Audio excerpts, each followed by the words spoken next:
Okay, so it's 12, so I'd say we start so we can get to the presentation on time. So welcome, my name's Alexandra Hahn, and I'm one of the Young Ambassadors of the European Marine Board. And first I want to go over some housekeeping rules, so everyone is on the same page.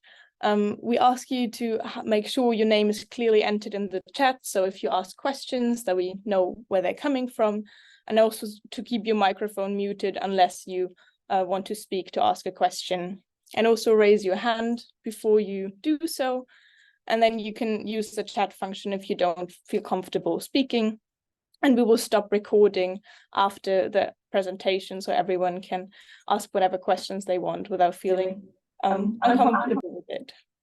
And then also, yeah, please be respectful, use appropriate language. That's all we ask for. And then to say a few words about the ECOP network. So this was initiated by the Young Ambassadors of the European Marine Board and the Secretariat, and it's for early career ocean professionals at EMB member organizations. And we want to give young researchers and young ocean professionals an opportunity to network and meet other peers across Europe, and also to gain a voice at the EMB level. And for this, we have this webinar series every first Wednesday of the month. And then also first time this year, there will be a networking event in Spain for 2 days where we want to train the young ECOPs of the EMB. And then today we have Dr. Angela Stevenson and Dr. Eileen Diskin with us, who want to talk about the Wild Postcard Project on local biodiversity through the art of children. And Eileen is based at Dublin at the University College, and Angela is based at Geomar in Germany.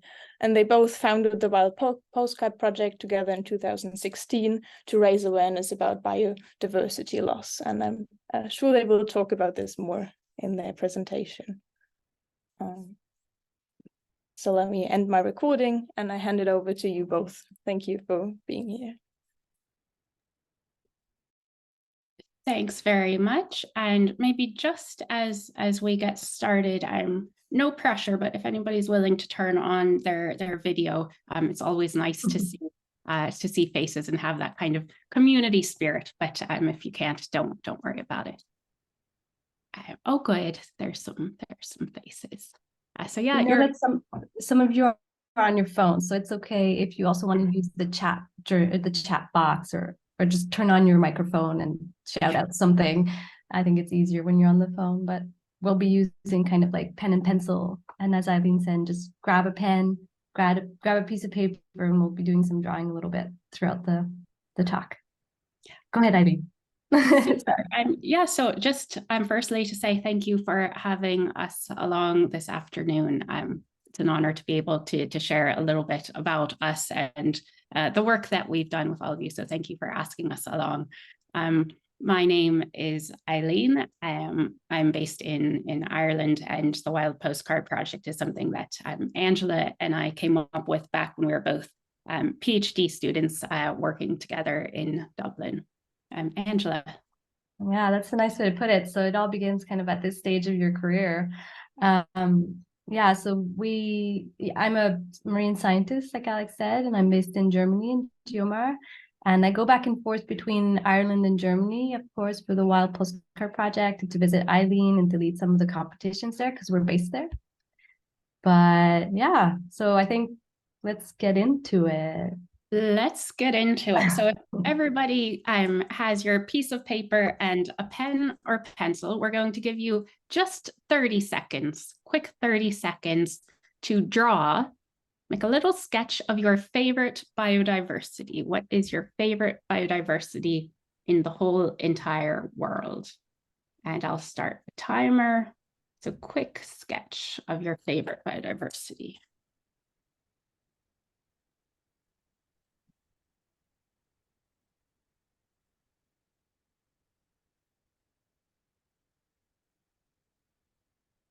But another 15 seconds.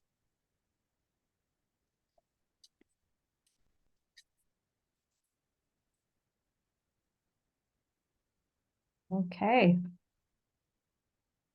Oh yeah, time is up. So if anybody is willing, we might just ask that you hold up your drawing to your video, and we'd love to see what you all came up with. Is that Noodle? Yeah. That's Eileen's dog. I Nice. drew Nudibranch because, well, they're very cool, and added some pink in case you didn't know what it was from my scribbles. Alex, what did you draw? I only have 3 people on my screen, so. Oh my God, you drew a whole biome. So we like people like you in our competition. You'll see why. Yeah, there's some copper pots in there. So Oh, there you go. Excellent. So thank you all very much. And I think that's a little taste of some of the things that we get up to in the Wild Postcard Project. But before we get into that in too much detail, I'll hand over to Angela to explain our why. Yeah, so many people have heard of this, the climate change crisis, of course, but less people have heard about the equally important biodiversity crisis that's somewhat coupled to it. And well, we know that the global wildlife has decreased by 69% in the past 50 years. And evidence has also shown that the lack of awareness at a local scale is contributing to escalating loss in biodiversity. And this is a fun fact for you. A study across Ireland and the UK showed that some people even think that biodiversity, the word biodiversity, is washing up powder or detergent. And so that was one of the things that stemmed all of the Wild Postcard Project in 2016. We just read this in the newspaper and we're like, oh my goodness. Yeah, we were kind of horrified to learn that, and we aim to change this. So inspired by the words of Jane Goodall, our core belief is that only if we understand will we care, only if we care will we help, only if we help shall all be saved. So we are on a mission to rethink how people in Ireland are educated about the plants and animals found here. And we've since expanded this to other countries, of course. And what we do is raise awareness about biodiversity in what we consider to be innovative, engaging, and thought-provoking ways. So what we do is run biodiversity-themed artwork competitions for kids and teens. We have one rule only in our competitions, and that is an ask that the kids and teens any style of artwork they like, anything whatsoever, but they depict their local biodiversity. Since we started this in 2016, you can see there some of the images, some of the artworks that we've received, and indeed the final postcard. So kids submit their artwork. We work with a judging panel then to select the 10 best, which we convert into postcards. And you can see those postcards on the screen. And we are a social enterprise, which means along with trying to do good for the world, do good for the environment, we have a business side to us. So we sell the postcards that are created in stores and online on Etsy in order to generate funds to allow us to run future competitions. Yeah, and so since 2016, we've held 9 competitions across 7 countries, and we've run it 3 times in Ireland since that's our base. That's where we're registered. And we've received over 10,000 artworks. And that means we've engaged that many kids and many more through the ripple effect. So their parents and teachers and their friends. And it also means we have that many data points, which we'll be presenting that wealth of information here today. So I do want to reiterate that our aim is not to educate, but rather to excite and inspire and facilitate people in being more curious about biodiversity. And so one way we do this is, of course, the competitions. And then we also, at the end of the competitions, hold ceremonies for 10 to 15 winning artworks and make it a very special day of costumes and music and it's just a party vibe for the kids and their families and their friends. And during the pandemic, we moved online. It was equally as fun. I do want to highlight one important person in this project who isn't here today, and that's our master's student, Victoria. You can see her there on the green highlight. And she wrote her thesis on all of the data from the past 9 competitions we did. So much of what you see today is hers. We're just presenting it for her. So along with the artworks, the kids submit an entry form, a bit like this here. So this was the Alaska example. So we get the kids, I'm not going to go into details, but we get the kids to give us their age, where they live, so we can get a sense of whether they live in a town, a city, if they're rural or urban. And we ask them to tell us a little bit about their favorite biodiversity, where they heard about the competition, you know, where they're learning about biodiversity themed things. And yeah, that, and then they upload their artworks. And so we use this information to link up what we see in the artworks to try and understand the patterns that emerge.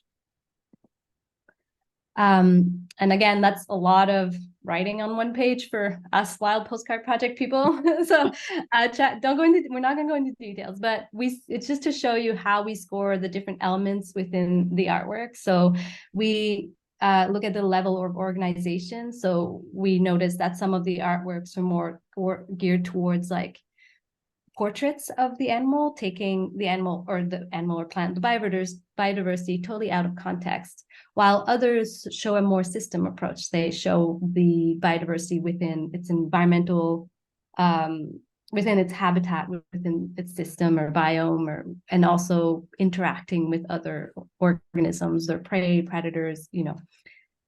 And then we go a little bit deeper and look at the biome type that's represented, whether it's terrestrial, marine, freshwater, combination of both. Sometimes we see like everything in one image. It's great. It's a lot. And then we also look at the landscape. So whether there's a canal, a river, a mountain, you know, a meadow, coast, these kinds of things. And lastly, we of course try to quantify the plant and animal taxa. It's very difficult. Some of these animals can't really tell what they are. So we do our best. And we also try to highlight whenever an artwork or a kid is depicting a human element, or a human artifact, like a bridge or car, or even a cow. We would consider that a domestic animal. It's part of human life, also part of biodiversity. So we take account of all of this information. Yeah, and here's just we have a couple of examples to show how this works in reality. So in that artwork on the left there, you can see the landscape is a grassland or meadow. So it's a system, there's a few elements in it. The animal taxa, there's a mammal, a bird, as Angela said, sometimes it's a little bit tricky to know what exactly the drawing's meant to be, but Victoria did her best and truthed some of it with us. There's various plant elements in there, and then the biome is typed as terrestrial. And then another example on the right, so that's a grassland meadow with a river canal going through it. So it's a system, and then there's all sorts, there's mammals, insects, amphibians, and various plant taxa in there. And I think we've a few other examples on the next slide, looking at how we consider the complexity of the drawing. So in the artwork on the left, there's no landscape feature depicted. So we classed it as simple, whereas on the right, there's more of a system depicted. There's wildlife along with its habitat. So that was considered as a system. So a lot of work went into coming up with this classification system and then going through all of the artworks and applying it to each of them. And I think with that, we'll share some of the kind of key findings, the major trends that came out of these this analysis. Yeah, so the first is this. What do all of these artworks have in common here? Well, they're depicting mammals and birds or birds. And that's really a trend, a global trend that we're seeing in all of the artworks, all of the age categories. The kids are mostly thinking about mammals and birds. And so this is what they perceive. but this is actually what biodiversity looks like. So insects and plants are underrepresented in the artworks, even though they make up more than 98% of all biodiversity in Ireland and other places in the world. And we even see this in their favorite biodiversity. They rarely ever list a plant, fungus, an insect. It's really always a mammal or bird within these categories. And so we might conclude here that young people in Ireland and other parts of the world have a biased awareness of biodiversity.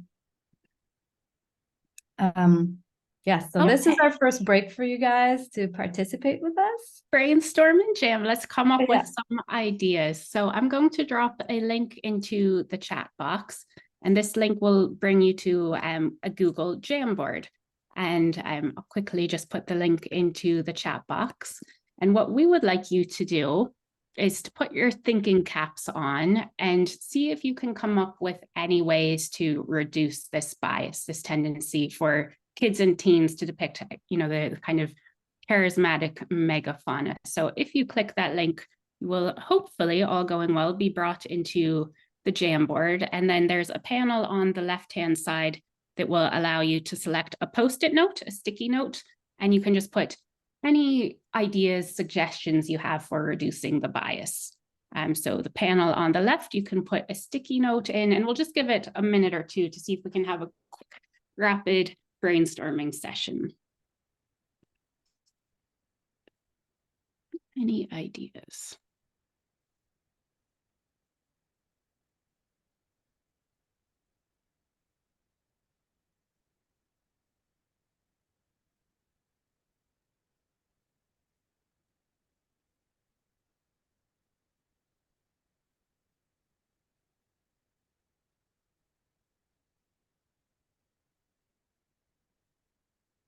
Oh, there's some nice ideas. What do you think, Angela? So I think, more involvement with schools and I mean, oftentimes the media is kind of shifting or biasing our perceptions. So, oh my goodness, there's so many things. So bringing insects to schools, bringing that kind of education in books and school programs. What else do we have? Phytoplankton week. Reed, is that you? No, Alex. Oh yeah, hold on. The phytoplankton bivalves. Very special themed.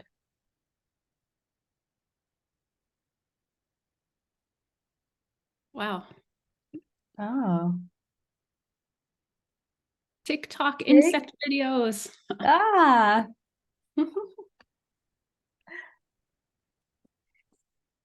Excellent. That's great. Okay, so walk through forests and with kids. Yeah, that's something we'll discuss a little bit later, is bringing kids to nature.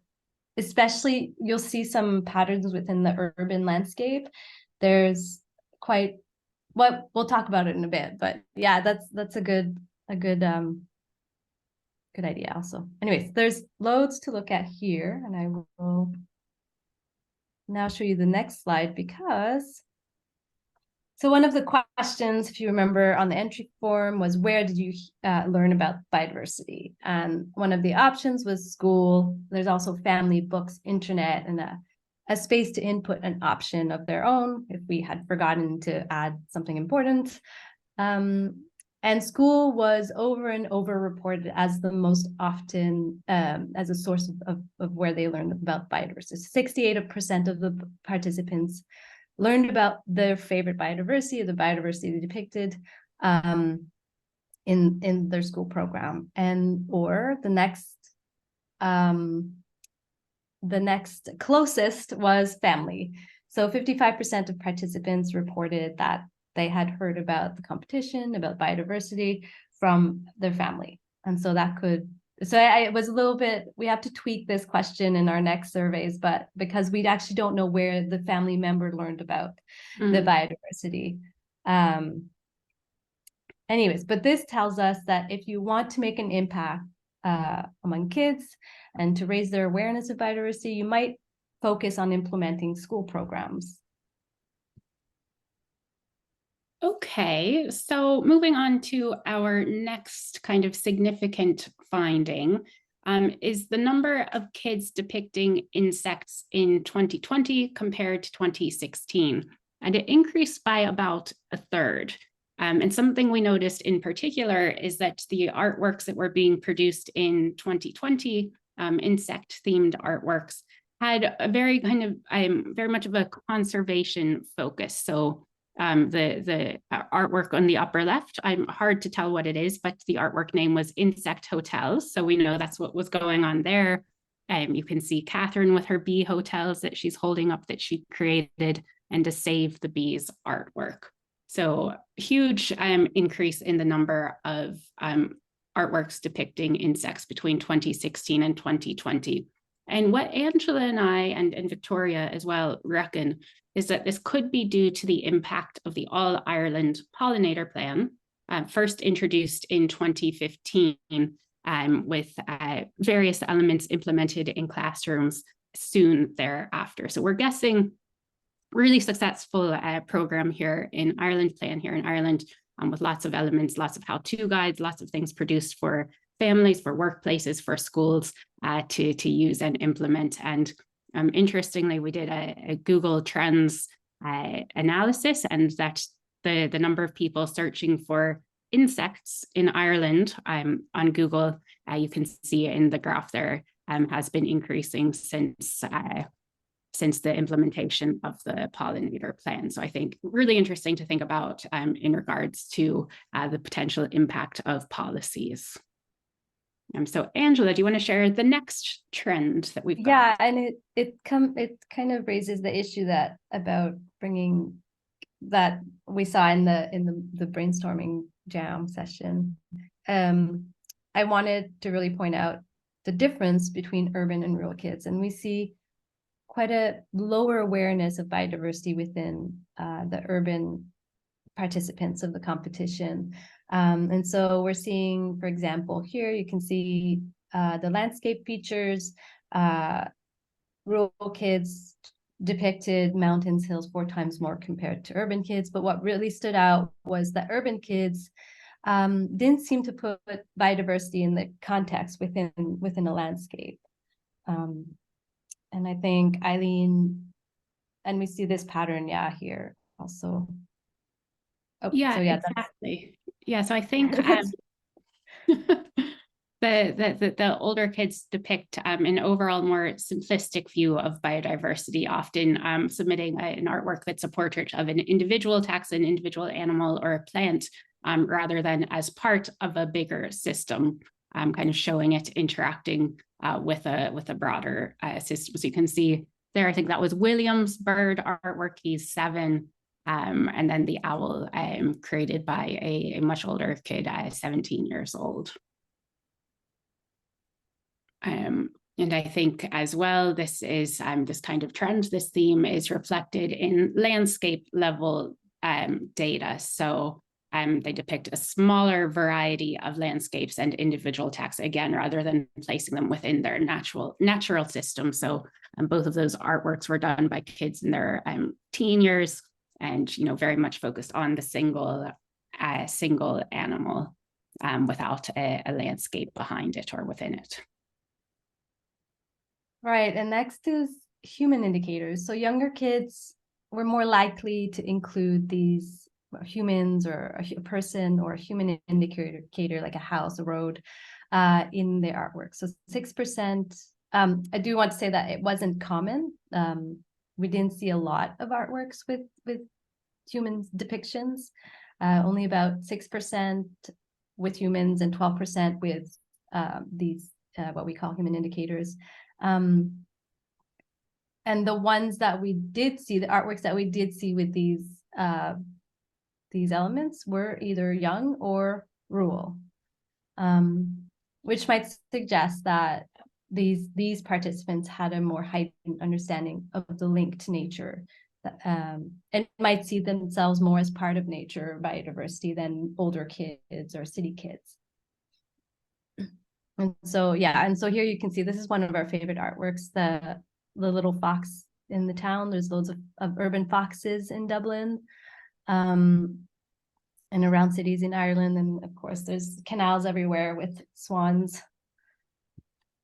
And that takes us to our next brainstorming session. Yeah, exactly. And I think, you know, kind of reflecting on some of the conservation implications for this, the fact that as kids get older, they tend to focus more on just one single animal or plant, and also don't see themselves as a part of nature, don't see humans and nature kind of coexisting. So we want to try to explore this a little bit. And so we've got another ideation jam for you, another brainstorming jam. And in this one, we'd like you to see if you can come up with any ways to help older or urban kids and teens, I guess in the first instance, to adopt a more holistic view of biodiversity. So that kind of piece of interactions between nature systems. And also to encourage kids to see humans as part of nature. So we've got another jam board for you all. And if you just give me one moment, I'll drop the link into the chat box for us. So again, Post-it notes, get your thinking caps on, and we'll see what we can come up with. So the new link is in the chat box, and I see people joining. So take a moment or two to reflect on how we might address this.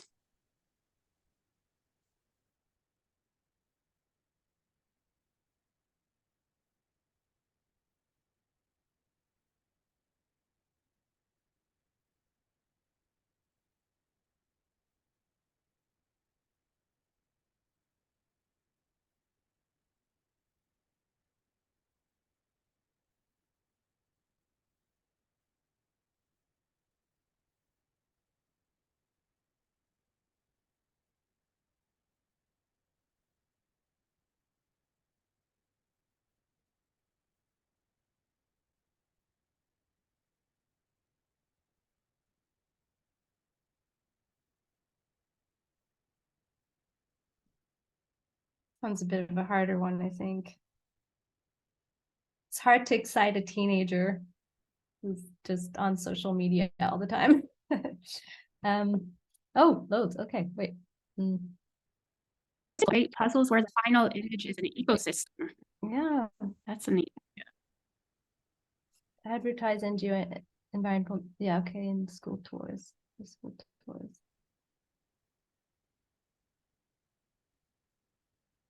Few ideas around field trips, something around a social media campaign, getting teens to take selfies of themselves with wildlife. Yeah, I like that, combining social media to wildlife. It's sometimes hard to get inner city kids or kids with just kind of disadvantaged kids out to nature.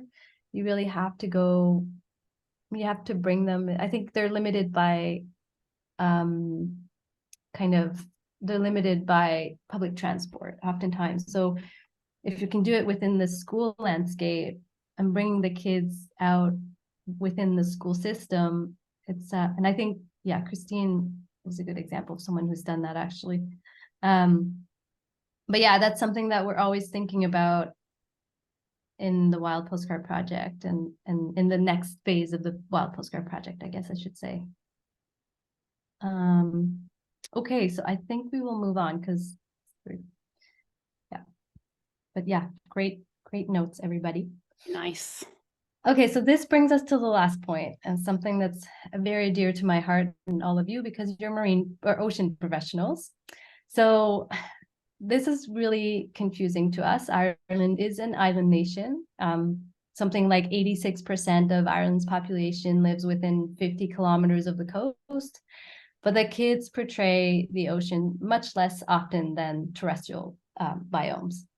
And so you might say that the large size of the ocean may be difficult for them to fathom or draw, or maybe perceived as intimidating. The Irish Sea is not so inviting at times.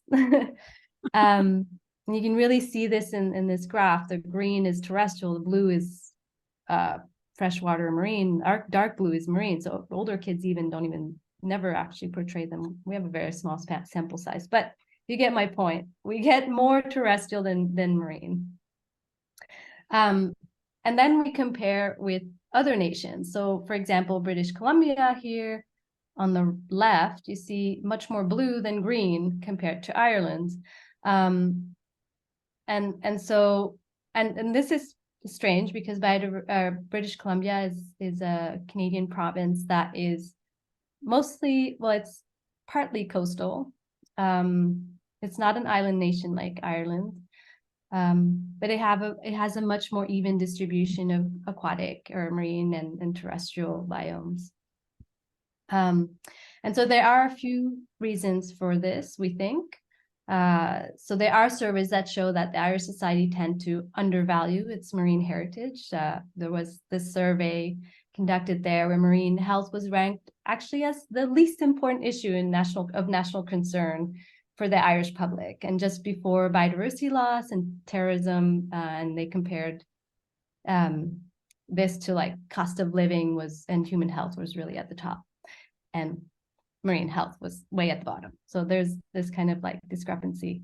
And another item that could contribute is that 37% of special areas of conservation and special protection areas, so SACs and SPAs under the Natura 2000 network of protected sites, focus on protection of marine habitats, versus 63% are terrestrial.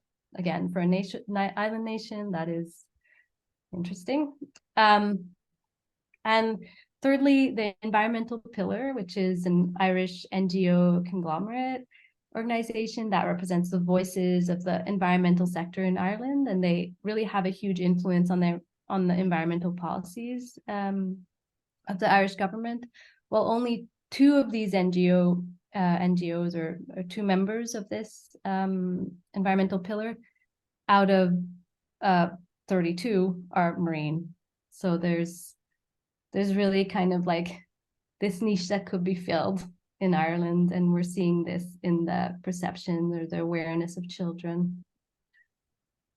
And so I guess our last brainstorming session, Eileen, is... Yeah, so one final time to put your thinking caps on for us. We're going to really reflect on this disparity between the number of artworks we get from kids in Ireland that are terrestrial focused compared to marine, where we get very, very few.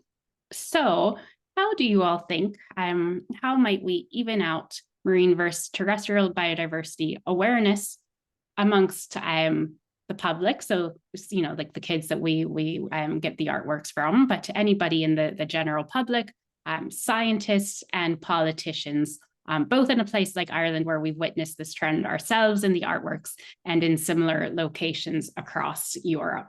We're looking for more support for marine, more awareness for marine. So I'll drop a link to the third and final Jamboard into the chat box.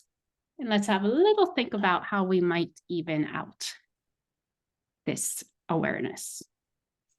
And we'll give you another minute or 2 to come up with some thoughts. You've been coming up with really nice ideas so far on the first 2.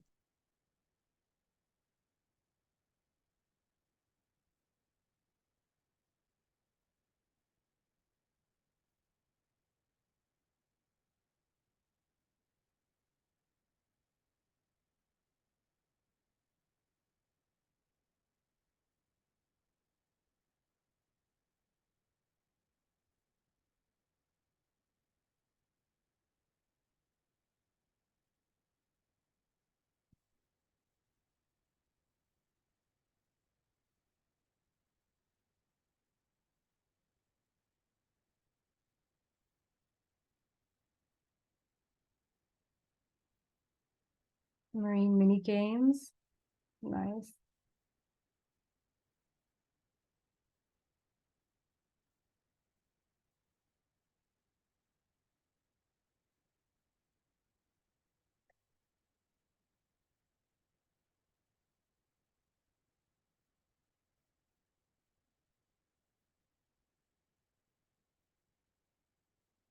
They help kids engage with marine themed industries and introduce snorkeling tours. an ocean themed week at school. Yeah. So I think I remember, and that's a really good idea. In school in first grade, I always remember that we had the Beatles under the sea, and we all dressed up as marine organisms. And yeah, this obviously has done something for me as I'm marine scientist. Okay, so Virtual reality, cool. Yeah, no, that's a great idea. More better locations along the ocean. Yeah, because most of the people are coastal, so yeah. Excellent. Oh, what's this? Canada. Do you know this one, Angela? So Canada has a giant map floor. Yeah, there's another point, I didn't mention it, but culturally, the oceans and salmon are really important to Indigenous communities. And I think through that aspect, in Canada, we're really pushing for I forget the word, like it just Indigenous themed conservation practice and education in university and schools, just to disentangle what we've done in the past. And I think that's because it's so rich in their culture, it just is something that now has become a part of ours in Canada. Sorry, I'm Canadian, so by the way. But no, I haven't seen this map. But yeah, Ireland also has a map, but through the Marine Institute, but it's how to get kids to pay attention to it would be. This is cool. So tons of great ideas, both on this Jamboard and on the other two that you all did. So thank you all for the energy and trying to come up with some ideas. But I think now, just for us to maybe Angela and I will begin to close off. We've shared what we've done in the past. Now maybe we'll look ahead to the what's next for us. Yeah, so that's it. So how do we begin to address these gaps in biodiversity literacy? You've given us loads of ideas. And what are our next steps as the Wild Postcard Project? Because it is an ever evolving project and trying to bridge these gaps. And so one of the things we will continue to do as the Wild Postcard Project is hold these competitions, because we do know that they have proven impact and do shift the awareness of or mindsets of children. And little Anna Bennis, who you see in this picture here, is a really good example. She submitted her beautiful butterflies and moths to our very first competition in 2016. And 5 years later, she's now 10. Here she is on the right. And she was awarded a UNESCO Young Environmental Award. And in her acceptance speech, she thanked the Wild Postcard Project, who inspired her back then. And so yeah, it's important to get kids excited, but also, as we talked about the urban landscape, there's really a niche to be filled, bringing biodiversity to inner city kids and people who might not have the means to go out to national parks or but they're limited by public transport, some of them.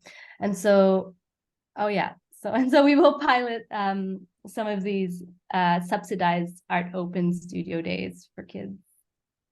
Yeah, and something that Angela and I are really excited about, and this is actually news from the past couple of weeks, is that we've been given a small grant, but it will go far to help us do some things like this. So trying to find new ways to, as Angela said at the very start, we're not necessarily about education, but about sparking curiosity and raising interest in biodiversity. So we'll do the art open studio days. And then we're also looking to find new and innovative and creative ways to greenify Irish cities. So to bring biodiversity into people's lives who are living in urban areas. So as an example, this is a billboard that's very, very close to my house in Dublin, and it was vacant. It was empty like this for a good couple months. So what Angela and I are thinking is that we can go in and come up with something like this. So using the kids' artworks bring biodiversity into people's lives, wherever it is that they live. And I think in particular, we're thinking that we might feature underrepresented biodiversity. So, you know, the marine, the insects, fungi, the microbes, whatever it might be, just to really make sure that people have a more holistic understanding of biodiversity. So what we're really hoping to do through all of this, through the postcard competitions, the art studios, the bringing biodiversity into cities. Angela, what are we looking to do? Yeah, it's really to bend the curve of biodiversity loss. And so we want to remind everyone that there is still time to do this, and we'll do this one person at a time. And Anna Bennis is a good example. Is you can inspire one person who will then inspire many more. And so based on what we presented and what we've achieved as a Wild Postcard Project, we know that there is a large disparity between urban versus rural and young versus old kids. And it depends, and it shifts country to country, but there is potential to change that. Kids are very malleable, and they have huge impact on their parents, their teachers, the people around them who love them. And so we know from, for example, from the All Ireland pollinator plan, that just one policy that is well implemented in schools can really make a huge impact on their awareness of nature and what they have locally in their own backyards. And we've said it over and over again, but the Wild Postcard Project isn't there to educate. We're here to excite, inspire people to be more curious and playful with nature. And that's really the starting point to people being more receptive to the idea of protecting it. Yeah, and I think I might just add one thing there, Angela, before the final slide. And I know I mentioned there that we recently got an award, we got some funding, but just to say that this initial project back in 2016 began with I think it was €1,000 pot of money that we won. Yeah, I think it was €250. It was not even tiny. 1,000. It wasn't a lot. So I think it's the rest of it came from our pockets. Yes. But it was a very, very small startup cost. So I think for you all to think about what's that thing that you want to excite people about or engage people in, to start a movement. And it doesn't necessarily need to be tens of thousands of euro in order to create a positive change for the world. So think about, what's that thing that is close to you, that means a lot to you, and that just to really highlight, it doesn't take a lot of resources to bring about positive change. So that's us in the Wild Postcard Project and some of the results from Victoria's thesis. I do want to say we are looking to do a global marine competition. And looking for a master's or a student who could help with this, would be interested in writing their thesis project on that. So if you are interested, contact us. We can have a chat about it. Super. So we might see if there's any kind of questions or anything that people would like to ask us, either about generally about the Wild Postcard Project and what we do, what we've done, what we want to do, or about some of the findings from the study. Yeah, thank you both so much. Thank you, Angela. Thank you, Eileen. That was very interesting and engaging. And if anyone has questions, I think we stop the recording now.